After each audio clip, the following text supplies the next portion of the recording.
Top of the Morning is a book about morning TV, mostly about the Today Show and about Good Morning America, which amazingly had not been the topic of a feature-length book before. Because the rivalry between these two shows is, at least to me, the greatest rivalry in all of TV. It's this battle before dawn between these two gigantic TV shows that everybody kind of knows, but I don't think anybody really knows. I also just thought that there would be interesting maneuverings happening in the business. I didn't know what would happen, but it was an interesting time because, as it so happened, Ann Curry, the co-host of the Today Show, had been promoted to co-host just like 2 weeks before we did the book deal.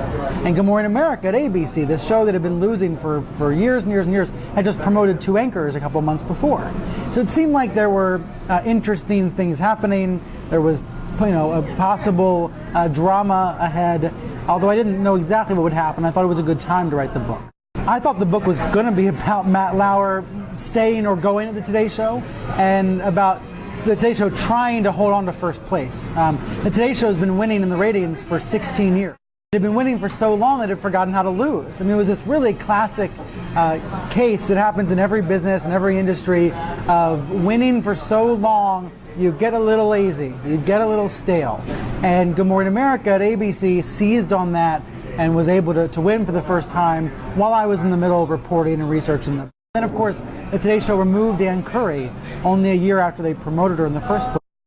That was in some ways the most important dramatic moment of all, because it was this crazy decision they made that no one really understood.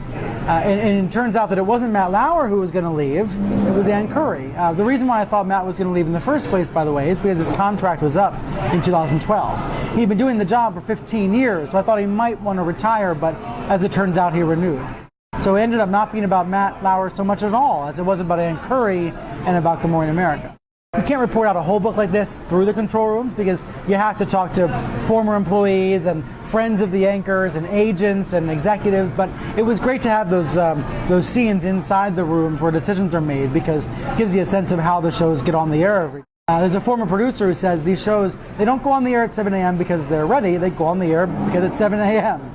They have to go on the air. And so I wanted to capture that tension, and it was great to do that by getting behind the scenes. What I've loved the most out of writing this book, honestly, is reading the Amazon reviews, because I get a sense of what normal readers take away from the book.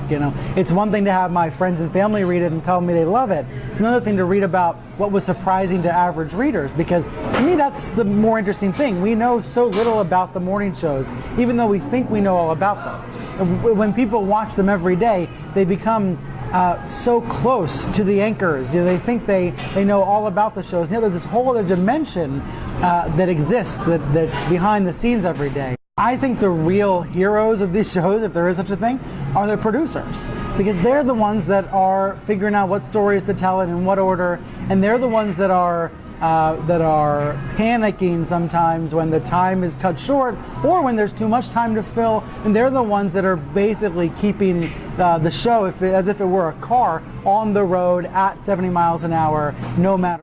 And in many ways, it is like that cliche of changing the tire on the car while you're rolling down the road. What they're doing is tremendously difficult, and yet they make it look so easy, just like the anchors do. So I think they're the most interesting characters because they've got, in some ways, the biggest challenges to face.